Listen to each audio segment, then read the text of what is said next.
Friends, welcome to my YouTube channel. आज हम लोग क्लास 10 चैप्टर 1 का इम्पॉर्टेंट क्वेश्चन को करेंगे। तो इससे पहले वाले वीडियो में मैंने चैप्टर 1 का एक्सरसाइज जो था 1.1 का इम्पॉर्टेंट क्वेश्चन मैंने करवा दिया है।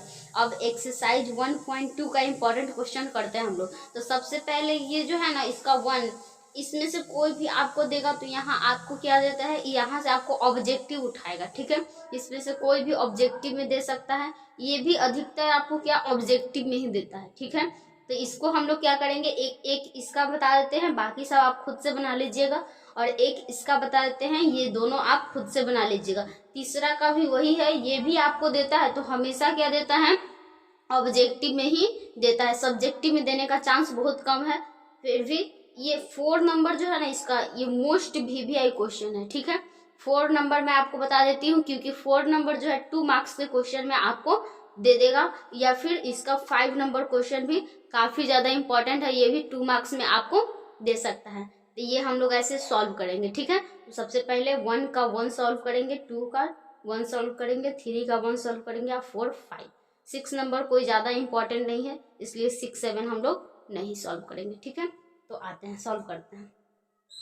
सबसे पहले 1 का सॉल्व करेंगे। 140 को अभाज्य गुणनखंड के रूप में लिखना है। ठीक है, तो सबसे पहले क्या करेंगे, रफ में जाएंगे। ठीक है, रफ में 140 का ऐसे करेंगे। ठीक है, सबसे पहले 2 से भाग लगाएंगे, कितना हो जाएगा, तो 70। ठीक है, फिर 2 से करेंगे तो 35, फिर 2 से अब नहीं लगेगा, 3 से लगेगा, 3 से भी नहीं लगेगा, फिर कितना से लगेगा, तो लगेगा ये 5 से, कितना बार में, 7 बार में, फिर 7 से एक बार में। ये हमको रफ में करना है। ठीक है, उसके बाद यहाँ पे लिखते हैं 2, यहाँ पे लिखिए 140 का अभाज्य गुणनखंड, अभाज्य गुणनखंड। ठीक है, is equal to 2 into 2 into 5 into 7, यानी 2 to the power 2 into 5 into 7, यही आपका हो गया आंसर। ठीक है, अब हम लोग क्वेश्चन नंबर 2 का 1 सॉल्व करेंगे। इसका बाकी आप लोग खुद से कर लीजिएगा। ठीक, इससे आपका प्रैक्टिस भी हो जाएगा।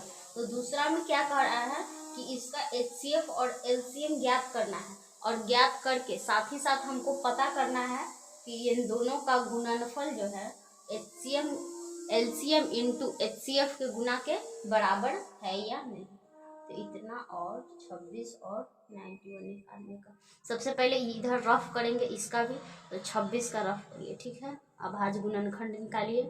तो 2 से 12, फिर 2 से ये हो जाएगा, सॉरी 13 दूनी 26 होता है ना, 13, अब 13 से ही लगेगा, तो हो जाएगा 1। ठीक है, तो 26 का अभाज्य गुणनखंड, 26 का अभाज्य गुणनखंड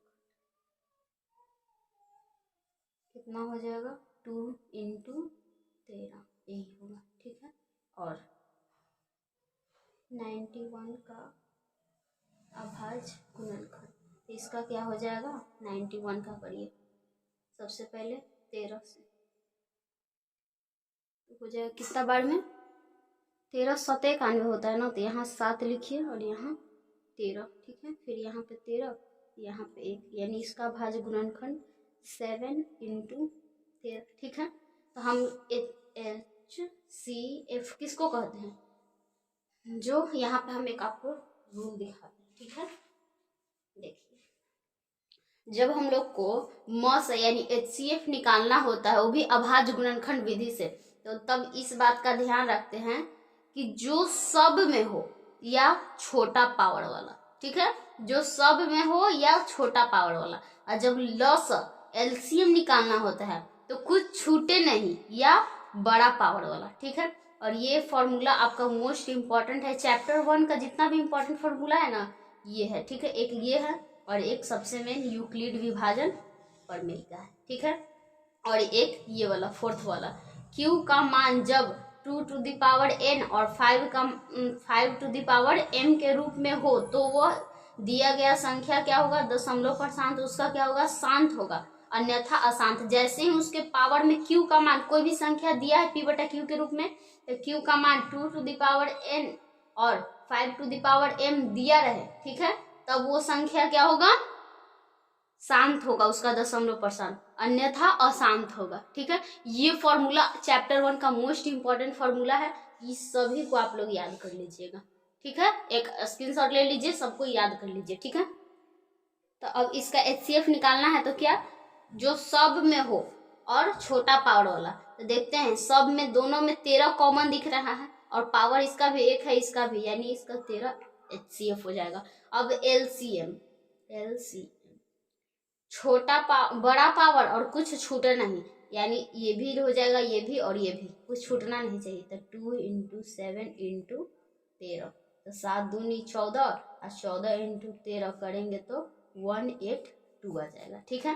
तो हमको क्या कह रहा है कि दोनों संख्याओं का गुणनखंड यानी 26 गुने 91, ठीक है, और LCM A × B, ठीक है, और LCM × HCF बराबर है या नहीं। तो LCM का मान रखिए 182 और इंटू क्या हो जाएगा 13, ठीक है। दोनों तरफ गुना करके देखते हैं हम लोग। तो आइए गुना करते हैं। सबसे पहले 26 × 91 करते हैं। 6 1 जा 6 और 2 1 जा 2, ये हो जाएगा 9 का 9 9 18 29 36 9 45 9 छक 54, 54 की 4 हाथ में 5 और 9 दूनी 18 और 5 18 19 20 21 22 23 हो जाएगा 23, ठीक है। 6 ये हो गया 23, ठीक है। ये आ गया एक तरफ इधर 23 और 66।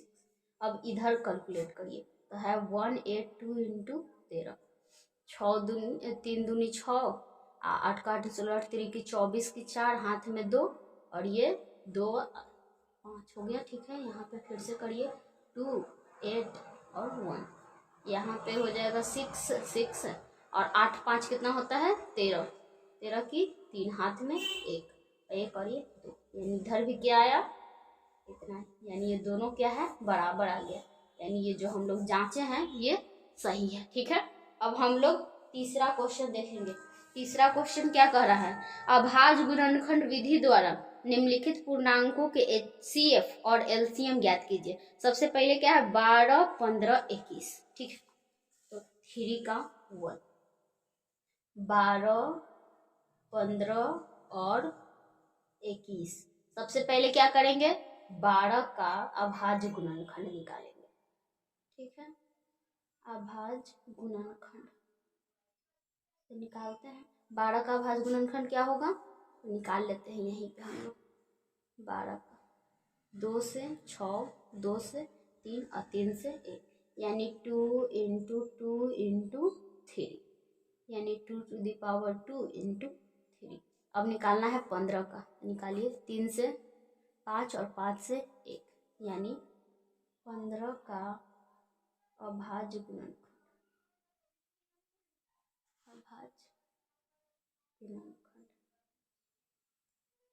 हो जाएगा 3 × 5। अब है 21 का अभाज्य गुणनखंड, क्या हो जाएगा 21 का, निकालिए। सबसे पहले 3 से, तो 7 21 और 7 से 1, एंड 3 × 7, तो मौसा यानी HCF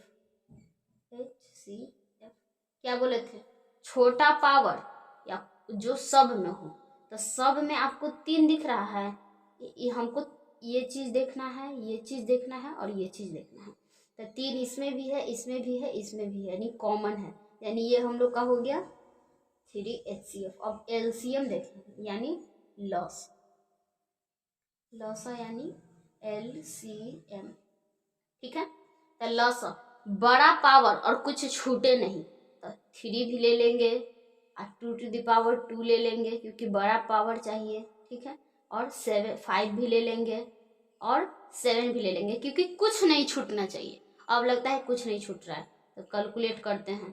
तो 3 2 जा 3 और 2 × 2 × 5 × 7 कितना हो जाएगा 3 दूनी 6, 6 दूनी 12, अब 12 पचे 60 और 60 गुने 7 कर लीजिए, ठीक है।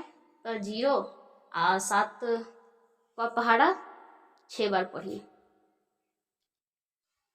यानी हो गया ये टोटल 42, ठीक है। यानी एलसीएम कितना हुआ, एचसीएफ 3 और एलसीएम 442, क्योंकि एक 0 हम लोग छोड़ दिए थे, देखिए, ठीक है, क्लियर। अब हम लोग क्या करेंगे, क्वेश्चन नंबर जो है 4 को सॉल्व करेंगे। एचसीएफ 9 दिया हुआ है और एलसीएम ज्ञात करना है, आपको दोनों संख्या भी दिया हुआ है, तो यहाँ पे एक फॉर्मूला का यूज करेंगे। देखिए वो फॉर्मूला कौन सा है, तो सबसे पहले वो फॉर्मूला जो है a इंटू बी, पहली संख्या गुने दूसरी संख्या बराबर होता है HCF इंटू LCM, यही इसी फॉर्मूला का हम लोग यूज करेंगे। तो सबसे पहले दिया क्या है, ए, जो संख्या है ए, 3 नंबर हम लोग ना 4 नंबर देखते हैं, सॉरी 4 नंबर, पहली संख्या दिया है 306 और जो दूसरी संख्या बी है वो दिया है 657, क्लियर। और HCF आपको दिया है 9 और निकालना क्या है LCM वाट। तो सबसे पहले देखिए पहली संख्या इंटू दूसरी संख्या और HCF दिया हुआ है, यानी LCM यही रह जाएगा और HCF इधर आ जाएगा, तो इधर ये गुना में है तो इधर आएगा तो भाग में आ जाएगा, ठीक है। तो करिए, सबसे पहले क्या हो जाएगा, LCM बराबर पहली संख्या इंटू दूसरी संख्या बटा HCF, ठीक है। पहली संख्या का मान हम लोग रखते हैं 306 इंटू बटा HCF कितना है 9। तो सबसे पहले क्या करेंगे, इन दोनों को गुना करके देखते हैं, इसको और इसको, कि कितना आता है। तो इन दोनों को गुना करिएगा तो हमको आएगा कितना, आप लोग खुद से कर लीजिएगा, 20,1,0,4,2 बटा 9। इसको काटिएगा तो काटने के बाद जो आपका फाइनल आंसर आएगा 22338, ठीक है, यही आपका आंसर हो जाएगा, ठीक है। अब हम लोग 5 नंबर क्वेश्चन को बनाते हैं, वो भी आपका एक इम्पॉर्टेंट क्वेश्चन है। तो 5 नंबर सबसे पहले पढ़ते हैं क्या कहता है। 5 नंबर क्या कह रहा है, जांच कीजिए कि क्या किसी प्राकृतिक संख्या यानी नेचुरल नंबर n के लिए संख्या 6 के पावर n अंक 0 पर समाप्त हो सकती है, ठीक है। इसी को जांच करना है। सबसे पहले मानेंगे, माना कि a इज इक्वल टू 6 के पावर n, क्योंकि 6 के पावर n, 6 क्या है, नेचुरल नंबर है, तो a इज इक्वल टू, इसको हम लोग लिख सकते हैं 2 इंटू 3, क्योंकि 3 दूनी 6 होता है, ठीक है। तो इसको पावर का कर देंगे n, कोई फर्क पड़ेगा नहीं। अब इसको जब कॉमा में है तो इसको ऐसे भी लिख सकते हैं 2 टू द पावर n और 3 के पावर n, इस पे भी पावर है और इस पे भी पावर है। इसको क्या किए, अलग अलग कर दिए। यहाँ पे ध्यान दीजिएगा, यहाँ 2 और जो 3 है दोनों क्या है, अभाज्य संख्या है, ठीक है, दोनों अभाज्य संख्या है, इतना ध्यान रखिएगा। चूंकि हम जानते हैं कि वी नो डैट, हम जानते हैं कि किसी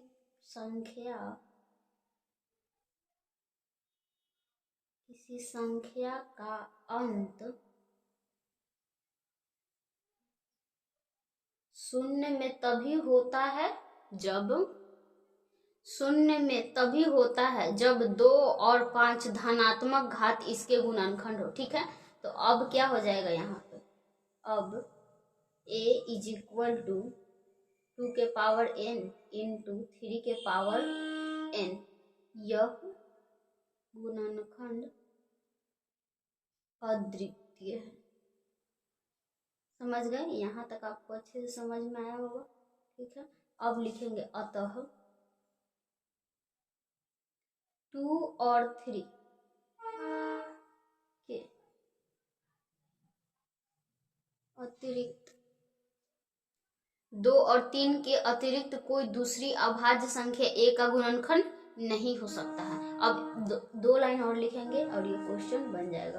अतः हम लोग लिख देंगे कि 5a का गुणनखंड नहीं हो सकता है।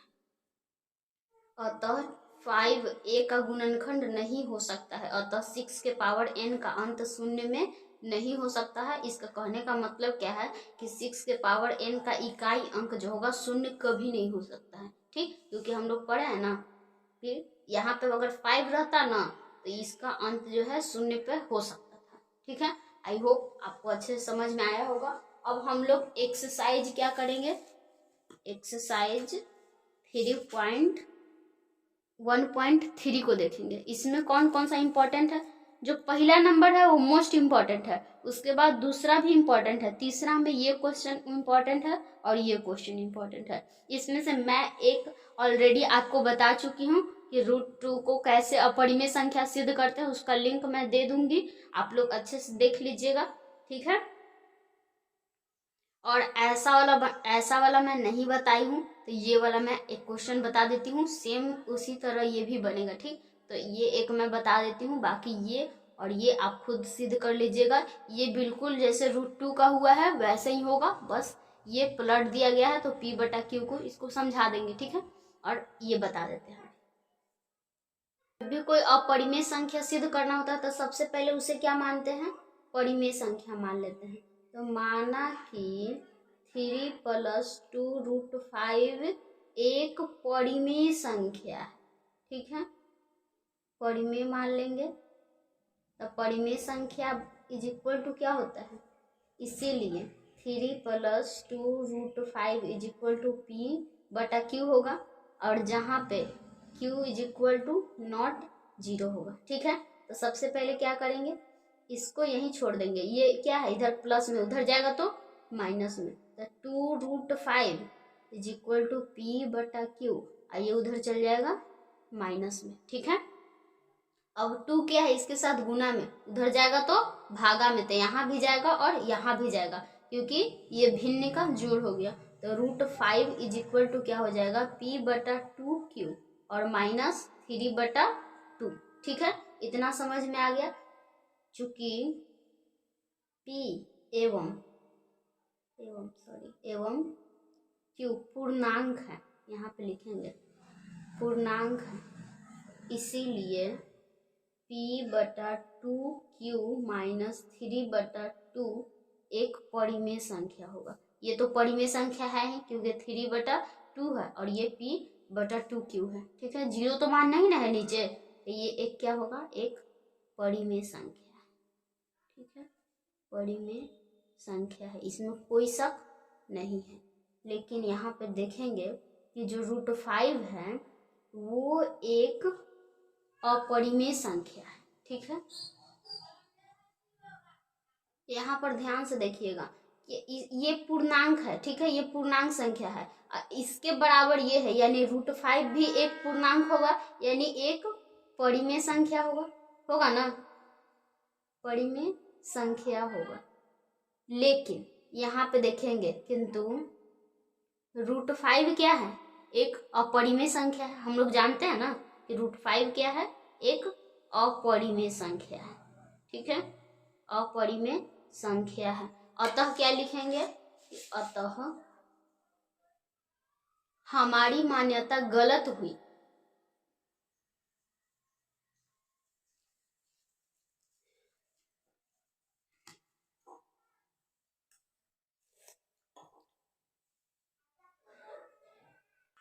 इसका जांच करना है कि जो है ना, बिना लंबी विभाजन प्रक्रिया किए हुए बताइए कि परिमेय संख्याओं का दशमलव प्रशांत शांत है या अशांत आवर्ती है। तो सबसे पहले इस ऊपर से हमको कोई मतलब नहीं है, नीचे से हमको मतलब है।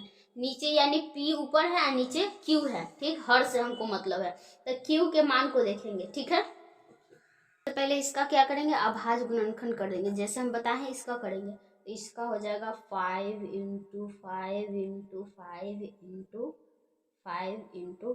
ठीक है, 1 2 3 4 5 यानी 13/5 हम लोग क्या देखें लिखेंगे, चूंकि यहाँ Q का मान 2 के पावर n और 5 के पावर m के रूप में है, ठीक है, रूप में, इसीलिए 13/31/5, ठीक है, यही है ना, इसका दशमलव पाशांक